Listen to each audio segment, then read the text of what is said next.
This channel does not promote any violent, harmful or illegal activities. All content provided by this channel is meant for an education purpose only. আজ সকালে TET পরীক্ষার্থীরা রাস্তায় বেরিয়ে দেখেন চারদিক ঘন কুয়াশায় ঢাকা। এর থেকে বড় ব্যঞ্জনা কি হতে পারে বলুন তো? একেই কি বলে মর্নিং শোজ দ্য ডে? এ যাবৎ যারা টেট পরীক্ষায় বসেছেন তাদের ভবিষ্যৎ তো সত্যি ঘন কুয়াশা, বলা ভালো ঘন মেঘে ঢাকা। আজ যারা টেট পরীক্ষায় বসলেন তাদের কি হবে? কতদিনে চাকরি পাবেন তারা? যারা যোগ্য তাদের প্রকৃত মূল্যায়ন হবে কি? একগুচ্ছ প্রশ্ন এখন মেঘের মতোই ঘুরপাক খাচ্ছে। আর দেখুন, বর্ধমানে আজকে একদল টেট পরীক্ষার্থী পরীক্ষা হল থেকে বেরিয়েই হাতে পোস্টার নিয়ে ভবিষ্যতের আশঙ্কায় বিক্ষোভ দেখিয়েছেন।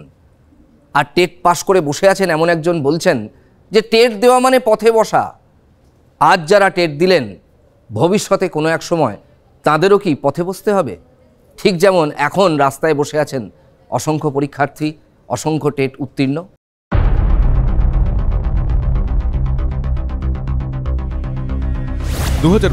টেট পরীক্ষার্থী 6,90,000, ফর্মের দাম ছিল 150 টাকা। প্রাথমিক শিক্ষা পর্ষদের কোষাগারে জমা পড়ে 10,35,00,000 টাকা। 2023 টেট পরীক্ষার্থী 3,09,000, এবার ফর্মের দাম 500 টাকা। প্রাথমিক শিক্ষা পর্ষদের কোষাগারে জমা পড়ল 15,45,00,000 টাকা। বেকারের টাকায় পর্ষদের কোষাগার ভরছে, বেকারদের লাভটা কি? টেট তো হচ্ছে, চাকরি কই? হতাশ রাজ্যের তরুণ প্রজন্ম। চাকরি তো আর কেউ পাবে না বেকার পরীক্ষা দেওয়া। আগের বার 150 টাকা গেছে, এবার 500 টাকা গেল। সামনে বার তো 1000 টাকা নেবে, চাকরি কাউকে দেবে না। অ্যাকচুয়ালি চাকরি কি সত্যি পাবো? এটা একটা প্রশ্ন চিহ্নের মধ্যে চলে আসছে। আমাকে গভর্নমেন্টের উপর বিশেষ কোনো আস্থা নেই। ভরসায় উঠে যাচ্ছে, তবু আশায় বাঁচে চাষা। তাই আবারও পরীক্ষা কেন্দ্রে বেকারের দল। 22-এর বহু টেট উত্তীর্ণ বসলেন 23-এর টেটেও। সেটাতে পাশ করেছি, কিন্তু এখনো তো কোনো রিক্রুট হয়নি, তো এবছর আবার দিচ্ছি। তো করছে না সরকার। আগেবার যেহেতু পাস করেছি, কোনো রেসপন্সই নেই। যে আবার টেটের অ্যাপ্লিকেশন ছেড়েছে, আবার অ্যাপ্লিকেশন করলাম, তো এখন দেখা যাক আবার পরীক্ষা দিয়ে। আসলে জয়নিংগুলোই তো হচ্ছে না। 20 সালে পরীক্ষা হয়েছে, মানে ভাইবা হয়েছে, কিন্তু এখনও অ্যাপয়েন্টমেন্ট হয়নি। 22 সালে যারা কোয়ালিফাই করেছে কিন্তু তাদেরও এখনও মানে ইন্টারভিউ হয়নি। আমিও যেমন কোয়ালিফাই করেছি, কিন্তু এখনও ইন্টারভিউ হয়নি। এখন আবার পরীক্ষা দিচ্ছি, আবার কবে কি হবে এইভাবে চলতেই আছে। বর্ধমান মিউনিসিপ্যাল স্কুলের বাইরে বিক্ষোভ দেখান একদল টেট পরীক্ষার্থী।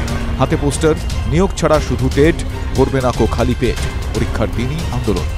বড় দুঃখের সঙ্গে এই ধরনের প্রতিবাদ করতে হলো। তার কারণ 2022-এ আমরা টেট পরীক্ষা দিয়েছিলাম 5 বছর পর, তার এখনো পর্যন্ত আমরা নিয়োগ পাইনি। তাহলে দ্বিতীয় টেট পরীক্ষা কেন? আগে নিয়োগটা না করে কেন ফের টেট পরীক্ষা? টেটে তো বারবারন্ত, কিন্তু নিয়োগের সময় আর কোনো বারবারন্ত না দেন। এত ক্ষোভ কি আদৌ অযৌক্তিক? এখনও চাকরির অপেক্ষায় 2014 সালের বঞ্চিত টেট উত্তীর্ণরা। দুর্নীতির ঠেলায় যোগ্যদের চাকরি চুরির অভিযোগ। 2017 সালের টেট উত্তীর্ণরা একজনও চাকরি পাননি। 2022 সালের ডিসেম্বরেও টেট, এখনও বেরোয়নি শূন্য পদ। শূন্য পদের ঘোষণা ছাড়াই 2023-এ টেট সম্পন্ন। বেকার ছেলেরা নিজেদের টাকা খরচ করে সরকারকে টাকা দিচ্ছে। সরকার নিজেদের ইনকামের পথটা খুলে রেখেছে কাদেরকে দিয়ে? এই সমস্ত বেকার ছেলেমেয়েদেরকে দিয়ে। অথচ তাদের ইনকাম দেওয়ার, তাদের স্কুলে যে যোগ্য জায়গা দেওয়ার কোনো সদিচ্ছা এই সরকারের নেই। কেন মহাসমারোহে টেট পরীক্ষা নিচ্ছেন 5 গুণ ফর্ম ফিল আপের ফিজ বৃদ্ধি করে? আর আমরা কি টেট সার্টিফিকেটগুলো নিয়ে আমাদের বাড়িতে সুন্দর করে সযত্নে টাঙিয়ে রাখবো? আমরা যেমন এখন রাস্তায় বসে আছি, প্রায় 500 দিন হয়ে গেল। তো এরপরে কি তারাও রাস্তায় এসে বসবে? তারাও কি সেই প্রস্তুতি নিয়ে এই কথাগুলো বলছে? মানে তাদেরকে এই রকম জায়গায় আসতে হবে যে রাস্তায় না আসলে পরে তাদেরও হয়তো কোনো কিছু আর হতে পারে না। আজ যেটা আমরা করছি, 2022-এর ছেলেমেয়েরা হয়তো কালকে সেটা করবে। আজকে যারা পরীক্ষা দিল তারা হয়তো পরবর্তীতে এই রাস্তাতে এসে বসে থাকবে। মানে টেট পাস করা মানে পথে এসে বসে থাকা। তৃণমূল সরকারকে নিশানা করতে ছাড়ছেন না বিরোধীরাও। এটাতে কেউ চাকরি পাবে না। পার স্টুডেন্ট 1000 টাকা ধ্বংস করলো। 500 টাকা আগে নিয়েছে, আজকে যাতায়াত, টিফিন, জলের বোতলে আরো 500 গেল। টেট পরীক্ষা তো বাৎসরিক প্রহসন দিবস, এটা টেট পরীক্ষা বলা উচিত না। এখানে পরীক্ষা হয় না, পরীক্ষা হলে রেজাল্ট হয় না, রেজাল্ট হলে অ্যাপয়েন্টমেন্ট হয় না, অ্যাপয়েন্টমেন্ট হলে বেতন হয় না, আর বেতন হলে ডিএ হয় না। এই পরম্পরাটা ভাঙুক এবারে। 700 টাকা দিয়ে ছেলে মেয়েদের কাছ থেকে ফর্ম ফিল আপ করানো হচ্ছে। সরকার শুধু রোজগারের ধান্দা দেখছে। ডিফেন্স বাঁচাতে ব্যস্ত শাসক দলের মুখপাত্র। একটা এন্ট্রান্স পরীক্ষা দেয়া উত্তীর্ণ মানেই আপনি শূন্য পদের মধ্যে ঢুকে পড়ছেন, এটা কোনো জমানায়, কোনো রাজ্যে, কোনো সিস্টেমে এই কথাটা ছিল না। 2017-2022 টেট উত্তীর্ণদের একজনও তো শূন্য পদে জায়গা পেলেন না। এটাও কি কোনো রাজ্যে হয়? Bureau report, TV9 Bangla. দেখলেন তো চাকরি প্রার্থীদের হাহাকার। আর এই হাহাকারের মধ্যে যদি প্রশ্নপত্র নিয়ে একটা বিভ্রান্তি তৈরি হয়, যেমনটা আজ হয়েছে, পরীক্ষা শুরু হয়েছে বেলা 12টায়, বেলা 1:13 নাগাদ সোশ্যাল মিডিয়ায় একটা প্রশ্নপত্র ভাইরাল হয়। পরীক্ষার পর আমরা যখন চাকরিপ্রার্থীদের সঙ্গে কথা বলেছিলাম, তারা দাবি করেছেন মূল প্রশ্নপত্রের সঙ্গে ভাইরাল হওয়া প্রশ্নপত্রের হুবহু মিল। হ্যাঁ, একটা অংশ এইরকমই দাবি করেছে, যদিও পর্ষদ সভাপতি তিনি বলছেন অন্তর্ঘাত। এই অন্তর্ঘাতের তথ্য অবশ্য শোনা গেছে শাসক দলের মুখপাত্রর মুখেও। পর্ষদ তদন্ত করবে, কিন্তু তদন্তের ফল জানা যাবে তো বড় প্রশ্ন। বছর বছর নিয়ম করে হচ্ছে টেট। 2014 সালে টেটে বিস্তর দুর্নীতির অভিযোগে এখনো তোলপাড় রাজ্য। আটকে প্রাথমিকের নিয়োগ প্রক্রিয়া। 2017-2022 সালে ঘটা করে হয়েছে টেট, কিন্তু একবারও হয়নি নিয়োগ। এই আবহে 2023-এ আবারও টেট, সেখানেও বিভ্রান্তি, বিস্তর জলঘোলা। টেট চলাকালীন সোশ্যাল মিডিয়ায় ভাইরাল একটি প্রশ্নপত্র। স্বাভাবিকভাবেই পরীক্ষার্থীদের মধ্যে বিভ্রান্তি। ভাইরাল প্রশ্নপত্রের সঙ্গে মিল, দাবি পরীক্ষার্থীদের একাংশের। টেটে এ সেটের সঙ্গে মিলেছে ভাইরাল প্রশ্নপত্র। ঠিক হয়েছে, ঠিক হয়েছে, ওই ব্যাপার। তাহলে প্রশ্ন কি করে মিলবে? আচ্ছা, অঙ্কটা দেখি। অঙ্কটা আমাদের ডিএলএড পরীক্ষা আগে যেরকম বেরিয়ে যায়, আনসার সব পেয়ে যায়, কোশ্চেন পেয়ে যায়, সেরকমই হয়তো হয়েছে। হ্যাঁ, কি আছে, একই প্রশ্ন বেরিয়ে গেল, খারাপ লাগছে? আর খারাপ আর ভালো, চাকরি তো আর কেউ পাবে না, বেকার পরীক্ষা দেওয়া। নাম কি তোমার? আগের বার 150 টাকা গেছে, এবার 500 টাকা গেল। দেওয়া ফালতু, আমাদের কোনো আশা নেই চাকরি পাওয়ার। আপনাকে দেখালাম আমি ছবিটা, 12টায় আপনারা পরীক্ষা দিতে হলে ঢুকেছেন, একটার সময় ফেসবুকে আমরা ডিএলএড এরও যে পরীক্ষা দিই, সেই কোশ্চেনও প্রত্যেক বছর বেরিয়ে যায়। আমি এবছর পরীক্ষা দিয়েছি সেকেন্ড ইয়ার, তো সবারই কোশ্চেন পেয়ে গেছিল। এই প্রশ্নগুলো এসেছিল? হ্যাঁ, একদম একদম। এই প্রশ্নটা ছিল? আইবিএস এ এই প্রশ্নগুলো ছিল। এখানে যতগুলো কোশ্চেন আছে সবই ছিল। বিরোধী দলনেতার অভিযোগ, টেটের প্রশ্নপত্র বিক্রি হয়েছে, যা ঘিরে শাসক বিরোধী চাপানুতোর তুঙ্গে। টেটের প্রশ্ন বিক্রি হয়েছে, ফোন করে করে বিক্রি হয়েছে, এবং তৃণমূল কংগ্রেসের নেতাদের আত্মীয় স্বজনদের মোবাইল অ্যালাউ করা হয়েছে। পুলিশ টাকা নিয়ে করেছে বিভিন্ন স্কুল। এটাতে কেউ চাকরি পাবে না। পার স্টুডেন্ট 1000 টাকা ধ্বংস করলো। ব্যক্তি রয়েছেন এই পরীক্ষা সিস্টেমে, যারা হয়তো কেউ সিপিএম সমর্থক, যারা হয়তো কেউ বিজেপি সমর্থক, যারা সরকারের শুভানুদ্দায়ী হন। ফলে প্রশ্নপত্র খোলার পর থেকে পরীক্ষার্থীর হাতে যাওয়ার মধ্যে কেউ ছবি তুলে নিয়ে বাইরে গ্রুপে দিয়ে দিলেন, অন্তর্ঘাত করার জন্য করতে পারেন। যদিও পর্ষদ সভাপতি জানিয়ে দেন তিনি কোনো অভিযোগ পাননি। প্রশ্ন ফাঁসের কোনো অভিযোগ পেয়েছেন? না। সোশ্যাল মিডিয়া একটা প্রশ্ন ঘুরে বেড়াচ্ছে, এই বিষয়ে কোনো কিছু জানতে পেরেছেন? না, জানি না। আপনাদের কাছে কোনো খবর আছে প্রশ্ন ফাঁসের? না। আমি পর্ষদের থেকে ব্যাখ্যা চেয়েছি, পর্ষদ আমায় পরিষ্কার, আপনাদেরও জানিয়েছেন, পর্ষদ আমায় যেটা বলেছেন যে পরীক্ষার্থীরা ঢুকেছেন 11টায়, পরীক্ষা শুরু হয়েছে 12টায়, পরীক্ষা শেষ হয়েছে 2:30-টে। কয়েকজন ছাত্রছাত্রী আগে পরীক্ষা কমপ্লিট না করে বেরিয়েছে, তাদেরকেও একজন 1:51 অর্থাৎ পরীক্ষা শেষ হওয়ার আধা ঘন্টা আগে কেউ তার হোয়াটসঅ্যাপ সেটা প্রশ্নটা লিক করেছে। যারা ভেতরে আছে তারা কেউই এটা জানতে পারেনি। হলের প্রশ্নপত্র ও ভাইরাল হওয়া প্রশ্নপত্র হুবহু এক, যা দেখে পরীক্ষার্থীদের অভিযোগ প্রশ্ন ফাঁস হয়েছে। বিষয়টির তদন্ত এবং আবারও পরীক্ষা নেওয়ার দাবি তোলেন পরীক্ষার্থীরা। বর্ধমানে আবার নিয়োগের দাবিতে হল থেকে বেরিয়ে পোস্টার হাতে বিক্ষোভ দেখান পরীক্ষার্থীরা। তাদের দাবি যোগ্য প্রার্থীদের নিয়োগ করা হোক। Bureau report, TV9 Bangla. ব্রিগেডে আজ ছিল মেগা শো, লক্ষ্য কণ্ঠে গীতাপাঠ। সেদিকে নজর ছিল আমাদের। আমরা দেখলাম বিভিন্ন সংগঠন এই গীতাপাঠের অনুষ্ঠান আয়োজনের দায়িত্বে ছিল, কিন্তু তার নেপথ্যে ছিল বঙ্গ বিজেপি।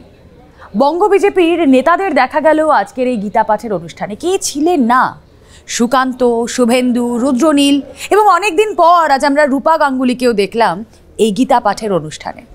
এরকমই নানা ছবি ধরা পড়েছে আজকে ব্রিগেডের লক্ষ্য কণ্ঠে গীতাপাঠের অনুষ্ঠানে, যার রাজনৈতিক তাৎপর্য নিতান্তই কম নয়। মাথায় ফেজ টুপি, পরনে সাদা কুর্তা, নাম না প্রয়োজন নেই। নামের মধ্যেই যে জাত সম্প্রদায়ের খোঁজ করা হবে। এই ভারতবর্ষে একই বৃন্তে দুটি কুসুম, একজন যদি নয়নমণি হয়, অন্যজন প্রাণ।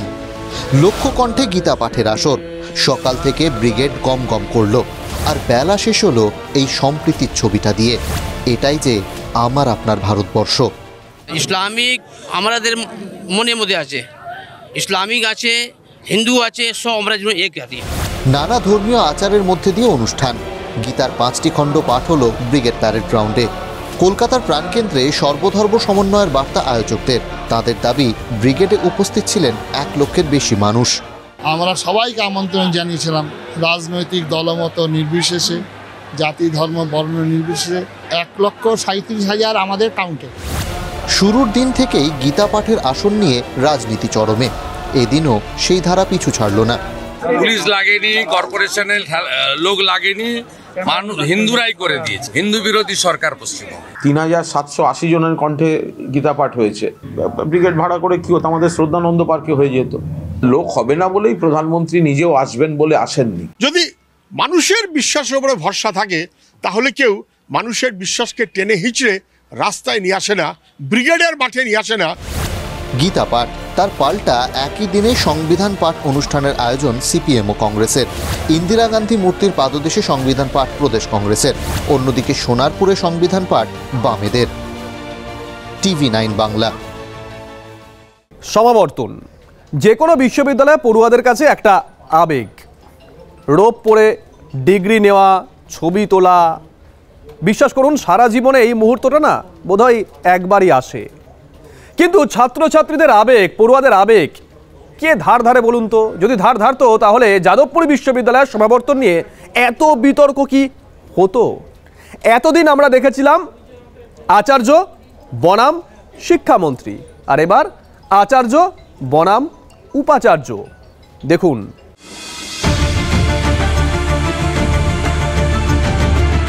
শনিবার রাত হঠাৎ করেই খবর, যাদবপুর বিশ্ববিদ্যালয়ের উপাচার্যকে পদ থেকে সরিয়ে দিয়েছেন রাজ্যপাল। খবরের ঝটকা সামলে সবার মনে একটাই প্রশ্ন, রবিবার তো বিশ্ববিদ্যালয়ের সমাবর্তন, অনেক পড়ুয়ার স্বপ্ন পূরণের দিন, তার কি হবে? রাজ্যের উচ্চশিক্ষা দপ্তর রেজিস্ট্রারকে চিঠি দিয়ে রাজ্য জানায় বুদ্ধদেব সাউই সমাবর্তন অনুষ্ঠান করতে পারবেন। শিক্ষামন্ত্রী সোশ্যাল মিডিয়ায় ক্ষোভ উগরে দেন। রবিবার সকাল যাদবপুর বিশ্ববিদ্যালয়ের সাজো সাজো রব, অনেক বিতর্ক সঙ্গে নিয়েই হলো সমাবর্তন। যাদবপুর বিশ্ববিদ্যালয়ের অস্থায়ী উপাচার্য বুদ্ধদেব সাউ সমাবর্তন অনুষ্ঠানের সূচনা করলেন, যদিও ডিগ্রি তিনি প্রদান করলেন না। ডিগ্রি প্রদান করলেন সহ উপাচার্য অমিতাভ দত্ত। ভবিষ্যতে যাতে কোনো আইনি জটিলতা না তৈরি হয় তার জন্য সমাবর্তনে আচার্যের নির্দেশ মতো উপাচার্যের হাত থেকে ডিগ্রি পেলেন না এখানকার পড়ুয়ারা। দুশ্চিন্তা কাজ করছিল, আমরা জানতাম না তো হবে কিনা, তো এখন তো হচ্ছে, খুবই ভালো লাগছে। এই যে আমরা ডিগ্রিটা আজকে পাচ্ছি, এই ডিগ্রিটার ভ্যালিডেশন কি তা আমরা নিজেরাও জানি না। আমাকে একটা দায়িত্ব দেওয়া হয়েছিল, আপনারা যদি ভাবেন যে আমি ভিসির জন্য লালায়িত, দ্যাট ইজ রং। তবে আমি রাজ্য সরকারকেও ধন্যবাদ দিচ্ছি, আর লাস্ট আমি এটাও বলি চ্যান্সেলর স্যারকেও ধন্যবাদ। এর মাঝেই আবারও বিক্ষোভ। ছাত্র ভোট সহ একাধিক দাবিতে কালো পতাকা নিয়ে হাজির বাম ছাত্র সংগঠন। শুধু এই একটা অনুষ্ঠান বা একটা বিশ্ববিদ্যালয় নয়, রাজ্যপাল সংঘাতের জেরে গোটা রাজ্যের বিশ্ববিদ্যালয়গুলিতেই অচলাবস্থা চলছে। কার কতটা অধিকার সেই নিয়ে জোর তরজা, আর এর মাঝে পড়ে বেহাল অবস্থা শিক্ষার। যে নিয়ন্ত্রণের অধিকারটা কার, রাজ্য সরকারের বেশি না রাজ্যপালের বেশি, এই লড়াইটা চলছে একটা প্রতিষ্ঠানকে কেন্দ্র করে। যে প্রতিষ্ঠান আমাদের রাজ্যের মুখ উজ্জ্বল করছে, সেই প্রতিষ্ঠানের মুখ পোড়ানোর কাজ করছেন একদিকে আচার্য আর একদিকে রাজ্য সরকার।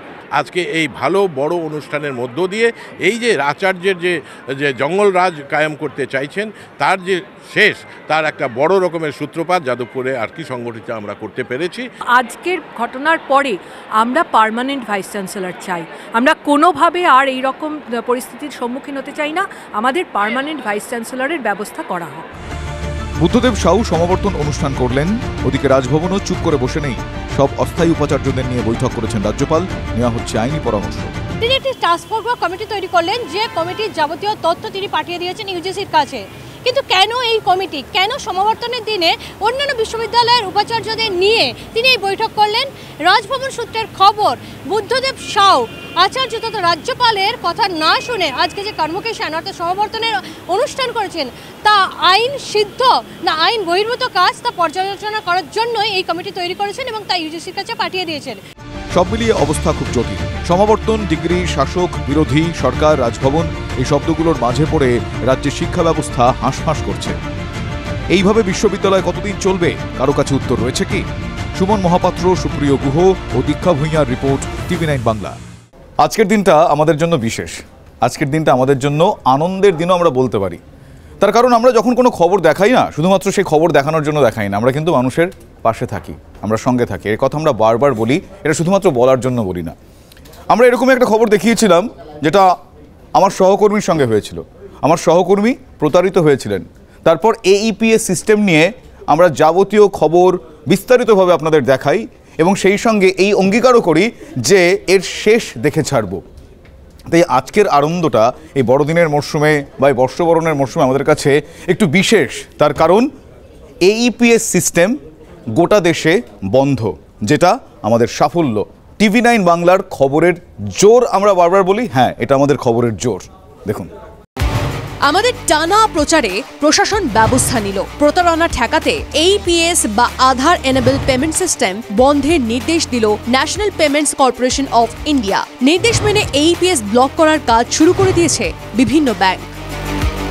সেই দিন সত্যি প্রচন্ড আতঙ্কিত হয়ে সেই প্রতিবেদন আমাদের দর্শকদের সামনে এনেছিলাম সকলকে সাবধান করতে, এবং আজ মনে হচ্ছে সেটা হয়েছিল বলেই হয়তো আমরা এত বড় একটা ক্যাম্পেইন করতে পেরেছি। আমরা সত্যিই সেই ইনিশিয়েটিভটা নিতে পেরেছি, যার জেরে এত বড় একটা ইম্প্যাক্ট হয়েছে। এবং কিভাবে আমরা ছড়াতে পেরেছিলাম সেই বার্তা যে AEPS একটা ফ্রড হওয়ার মাধ্যম হয়ে উঠেছে, এটার কার্যকারিতা নেগেটিভলি হচ্ছে, এবং ফাইনালি নড়ে চড়ে বসেছেন RBI সহ সমস্ত ডিসিশন মেকার যারা বড় কর্তা রয়েছেন, তারা দেখেছেন। এবং সব থেকে অ্যালার্মিং যে AEPS কোনোভাবেই কিন্তু বন্ধ করা যাচ্ছিল না ফ্রড হওয়াটা, যার ফলে পুরো সিস্টেমটাকে ক্লোজ করতে হলো, পুরো সিস্টেমটাই বন্ধ করতে হলো। এটা ডেফিনেটলি আমার মতো বহু গ্রাহকের জন্য, বহু মানুষের জন্য সুখবর। আবার একই সঙ্গে খারাপও যে একটা সিস্টেম যা মানুষের ভালোর জন্য তৈরি করা হয়েছিল, যা অল্প একদম গ্রামে গঞ্জে যেখানে বেসিক ফিনান্সিয়াল ফেসিলিটি দেওয়ার জন্য যে সিস্টেম তৈরি করা হয়েছিল, সেটাকে বন্ধ করে দিতে হলো প্রতারকদের থেকে বাঁচার জন্য। সুতরাং আমাদের ডিফেন্স মেকানিজম কতটা দুর্বল, ভালোর সঙ্গে এই দিকটাও কিন্তু এর মাধ্যমে উঠে এলো। তবে এটা ঠিক TV9 বাংলা যে ক্যাম্পেইন করতে পেরেছে আজ তা সাকসেসফুল। দৃষ্টান্তমূলক পদক্ষেপ, কারণ এটা একটা বড় আগ্নেয়গিরির মতো একটা স্তূপের উপরে সাধারণ গ্রাহকরা বসেছিল। প্রায়শই এই প্রতারণা হচ্ছিল এবং আমরা আনন্দিত যে TV9 বাংলা যেভাবে সাধারণ মানুষের দৃষ্টিগোচর করেছেন। TV9 বাংলা মানুষের পাশে, শুধুমাত্র কথায় নয়, কাজেও করে দেখিয়েছি আমরা, কাজেও করে দেখাই আমরা। আর আপনাদের মুশকিল আসান করতে পারলে তার থেকে বড় আনন্দের আমাদের কাছে আর কি বা হতে পারে বলুন তো? জানেন তো, ক্যালেন্ডার বলে 25শে ডিসেম্বর বড় দিন, কিন্তু আমাদের কাছে আজ বড় দিন। আপনাদের মুশকিল আসান করতে পেরেছি যে, আপনাদের কথা দিয়ে কথা রাখতে পেরেছি যে, কারণ TV9 বাংলা সব সময় মানুষের পাশে। সেজন্যই দেখতে থাকুন TV9 বাংলা, মানুষের পাশে TV9 বাংলা।